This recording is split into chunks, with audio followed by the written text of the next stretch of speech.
All right. Good morning, good afternoon, good evening. I think we're live on YouTube, LinkedIn, Facebook. In today's video, I want to talk about a few things. I want to talk about, first and foremost, the biggest market mover for mortgage rates we'll see this week, which is tomorrow, February 13th, CPI report. CPI, in layman's terms, is inflation.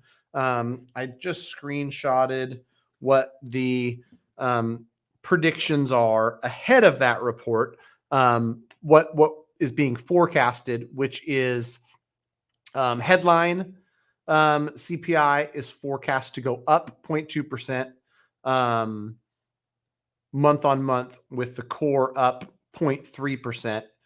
That would take annual CPI to 3%. This is going to be something to watch if you are one of those in the camp that is looking for a little bit of relief in terms of mortgage interest rates. Either you bought a home and you've got a 7%, 7.25%, and a 7.5%, and you're like, when are rates going to come down so I can refinance this and save a few $100 a month? Or you're thinking about purchasing and a mortgage interest rate of 6.75 or 6.5 or 6.25 is going to be something that is going to get you off of the fence and into a payment that's comfortable for you. So let me know what your thoughts are about tomorrow's CPI. The title of today's spring buying market here, question mark, is because I want feedback from you to tell me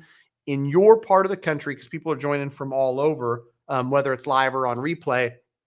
Does it feel like the spring buying market is here? A lot of people use the Super Bowl as something that is the indicator of the spring buying market being here, right? The fact that the Super Bowl generally played in early February, and post Super Bowl is when more and more action starts to happen in the real estate market. I'm seeing more and more listings come to market. The more conversations I have with real estate agents, the more I know that more inventory will come on. I'm seeing mortgage applications on the purchase side increase. We've got, by latest count, 88 pre-approved buyers across the country who are looking to buy here in the next 3 to 6 months. They'll be active. And so I'm curious to get some feedback, and I just want you to fire off any and all questions you have in regards to, is the spring buying market officially underway? Is it yet to really get any legs and start, or what are you seeing? So thank you, Mr. Brian Adams. I appreciate you for the $20 super chat, and lunch on you. Much appreciated, man.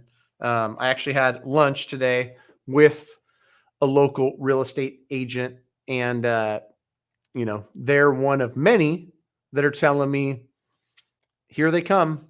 Homes and listing agreements are being signed. Conversations are being had. That's a leading indicator that come 2 weeks from now, 4 weeks from now, 6 weeks from now, there's going to be more inventory hitting the market, which quite honestly is what buyers are waiting for. I had a conversation, shout out to Jason Walter. If you don't follow him on YouTube, he's got a good channel where he talks all things real estate.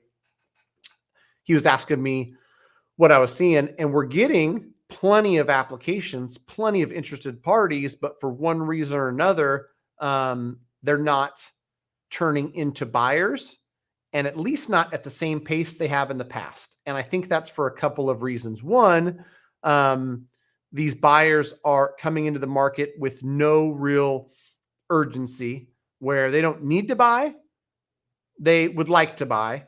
And when they are in that position, we can get them pre-approved. We can show them what the mortgage payment looks like. We can give them everything they need to be equipped and in a position to buy.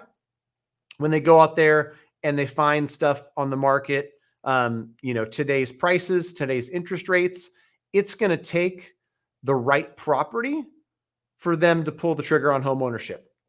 And quite honestly, I understand that. I think that that is something that we lost sight of in an era of low interest rates, low mortgage payments. People could go out there and just say, you know what, this house doesn't work out, I'll turn it into a rental or what have you. But people were quicker to pull the trigger in the past. Now you're getting yourself pre-approved and you're staring down a $3,800 a month payment. You're thinking to yourself, yeah, I know I want to buy. I don't want to rent forever. My rent is $3,000 though. And so this home ownership thing is going to cost me, if just looking at those two things, not thinking about home price appreciation and creating wealth, I'm going to have to increase my budget for housing by $800 a month. Sometimes it's $1,000 a month. With just that to think about, some buyers are saying, you know what, I'm in no hurry to do that, which quite honestly, I understand. So thank you, Brian, for that. I believe it's here. I've been seeing homes come up for sale on my routes, and then within 2 weeks, they're in sale pending for sure. And I think that that's something that will be the case for most of this year. We saw a short little time where, call it Q4 of 23, stuff would sit, and even a nice house might stay on the market for 30 days. With limited inventory, there is for sure enough demand to gobble that up pretty quick. A lot of buyers that I'm working with are not so pleasantly surprised when they go out there. They're like, it's been 6 days. This thing's already in contract. I thought that I had time to get myself pre-approved, to think about it, to talk to my agent, to maybe go see it, to make an offer. And there's already 7 offers in, and 4 of them are above list price. So, it's already gone. That's the type of competitive market you're likely to see, especially at the entry level, for the foreseeable future, because of the fact that we don't have a lot of inventory on the market in most places, especially when you think about supply versus demand at the very entry level. So that's what 2024 is shaping up to be. It's going to feel reminiscent of 2023 in a lot of ways. And so, pending, under contract within 2 weeks, Brian. I'm pretty certain you're out in Massachusetts. A lot of parts of the country are seeing very similar dynamics. So, will be very interesting to see over the next few months. And rates and tomorrow's CPI report will be a big factor in how much the demand side changes.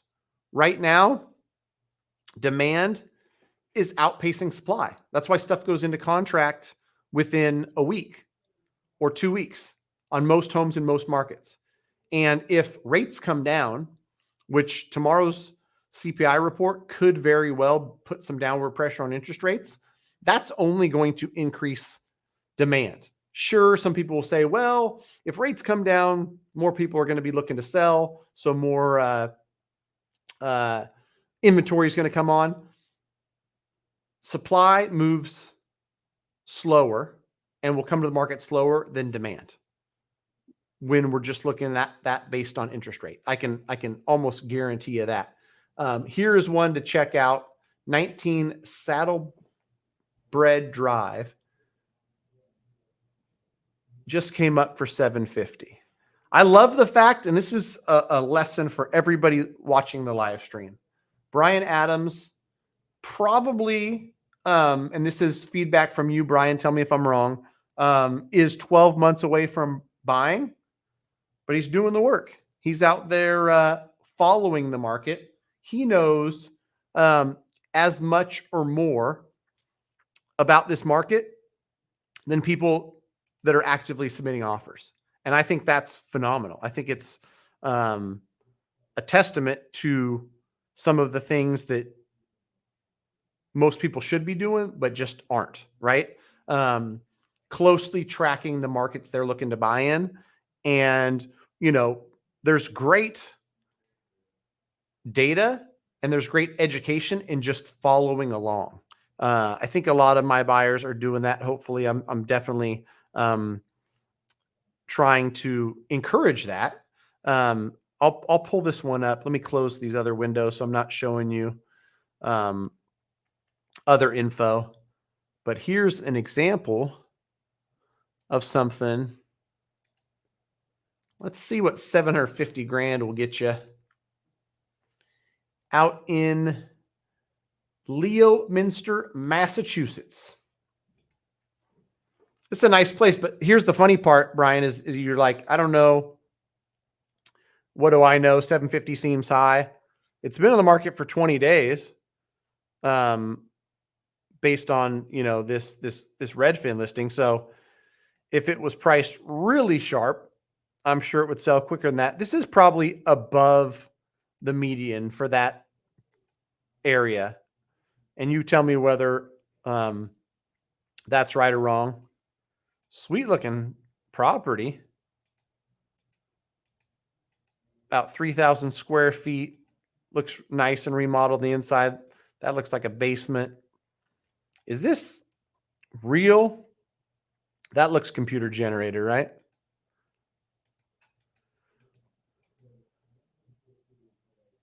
Wonder how big this room really is. That's got to be computer generated. Nice place, though.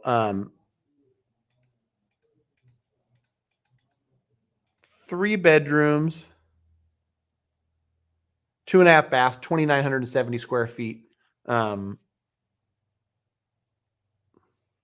Over an acre. About 30-year-old house. Many modern comforts. Yeah, I don't know what the average days on market is for you, Brian, but I would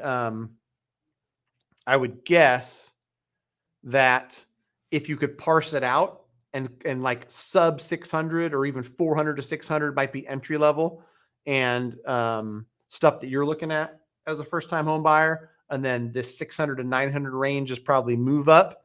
The move up stuff for sure in most any market is going to have more days on market. Great house, but out of your range. I just like the fact that you're following it and looking at this stuff. What is 01453? Is this the zip code that you're looking in?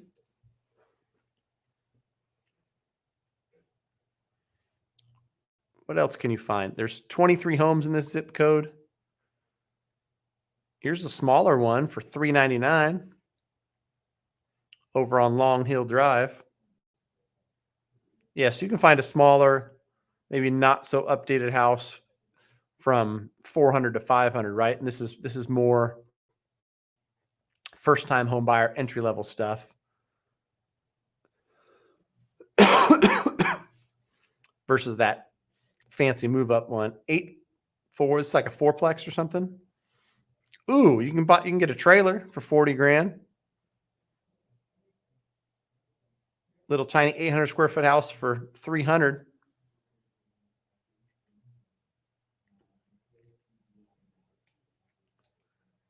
I guess spring buying season 2 is also going to depend on where you're at. I just saw the listing pictures of that first one you shared, Brian. We got snow on the ground, and so weather might deter some people from getting out there and shopping. Also, the real thick of it, heavy buying season, April and May. People are out there shopping, trying to time to purchase their new house. They get their kids through the school year, make their move during the summer, and then start the next school year in the new house. Like that's where the most action is going to be. But for sure, February, March are going to see an uptick in home buyers out there doing their thing. What other questions you guys got? We got 15 people that are live. So I'd love to hear what questions, comments, concerns you have. That's where the best conversations come from. Reminder, if you're listening to this and you're listening to it either live or on replay, next Monday, which is February 19th, I'm going to have Mr. Ryan Lundquist on. If you're not familiar with SacramentoAppraisalBlog.com, he's an appraiser, does a great job with market data, trends with real estate, graphs with real estate. Just because you're not in Sacramento doesn't mean this isn't super valuable information. Ryan Lundquist is followed on X and other places nationwide. I'm just skimming through some of the stuff on Sacramento Appraisal Blog because he's got great stuff and great graphics. I'm looking through some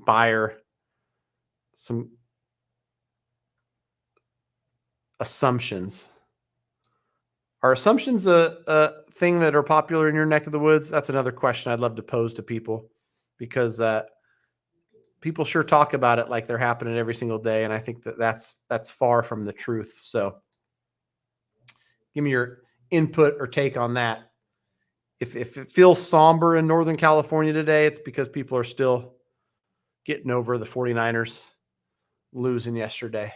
I had a house full of 49ers fans yesterday, just very disappointed is probably the best word for it. I'm more of a basketball guy, so my tears of joy last year from the Kings making it to the postseason, having a playoff game at Golden One Center, were tears from a diehard Kings fan. I don't have that same diehard in me for football in general. So even though I root for the Niners and have grown up in Northern California and been a Niners fan, it wasn't as heartbreaking for me because I'm not in it. Grew up in Leominster, also been driving the trash routes out there for the last 11 years. So, all the homes. That's really cool. I think that's, something to be said for somebody who's working a job where you can be an observer of real estate and somebody who sees a bunch of different real estate. I got a buddy who's also a past client who drives for UPS, and he's able to, do market research daily while performing his day job, which I think is super cool. So you probably know better than anybody, Brian, like what it feels like out there. Are there more for sale signs now? Are there, are there homes that are, you'll see the listings before they even hit the listing services that agents input them into, because they'll put a sign in the yard and then that listing might go live a day or two after. Cool stuff, man.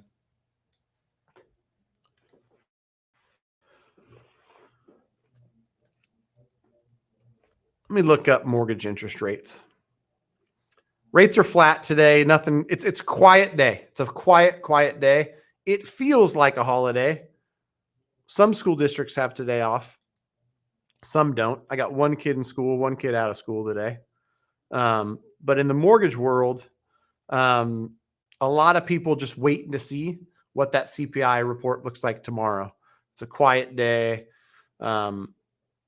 Rates, whatever they did, 6.98 to 6.96 for all intents and purposes, pretty flat.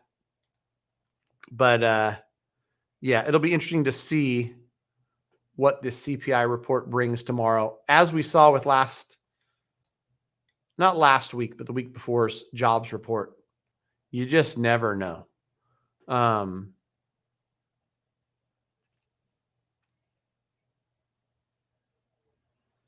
The market's pricing in what it forecasts or what the projections are, but you just don't know until the numbers are released. So tomorrow at 8:30 a.m. Eastern, which is 11:30 my time, we'll get that report. Holy moly. Had a pretty slow day this morning, and now I've got 4 realtors that called me in the last 15 minutes. So fire away any questions you got. We will I'll be live here for another 5 minutes. I'm gonna get some of these phone calls. I'll call you in 5. proof that I'm in the trenches, talking to real estate agents day in and day out. James Welsh, sorry. Thanks for joining. Do you have a good rule of thumb for income to PITI? I know it's case by case basis, but not sure if you say something like never go above 30% of income. This is a great question. And really, it's one that there's no hard and fast rule because it's different for everybody. And I'll give you some stuff to think about at the very least. When it comes to what's the max percentage of how much of your income should go towards your mortgage payment, principal, interest, tax, and insurance, like you said, PITI.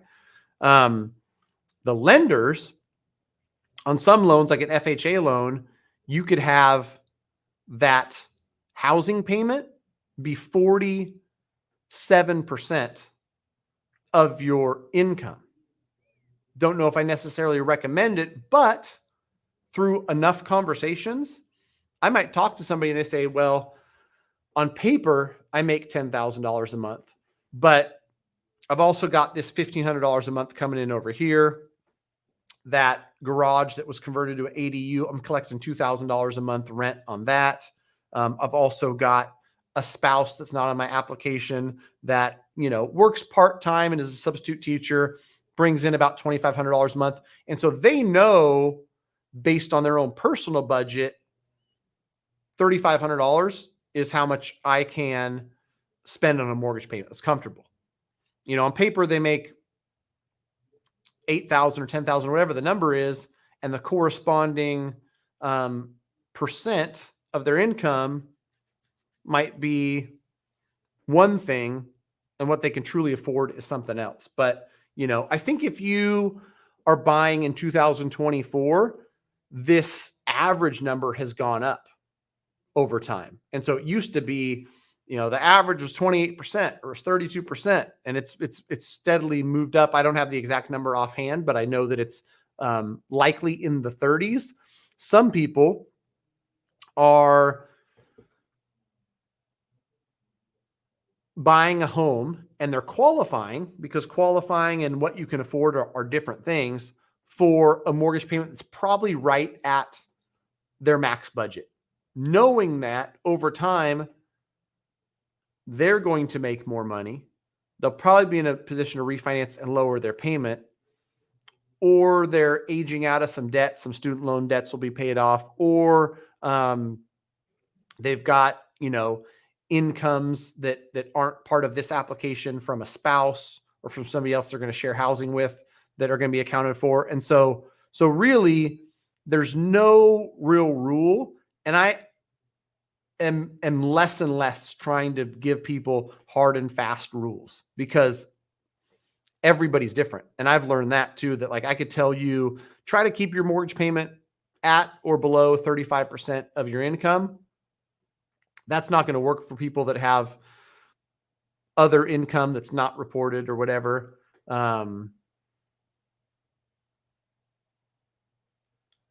Yeah, this is literally like every other conversation I'm having, James, is I never thought I'd pay more than this.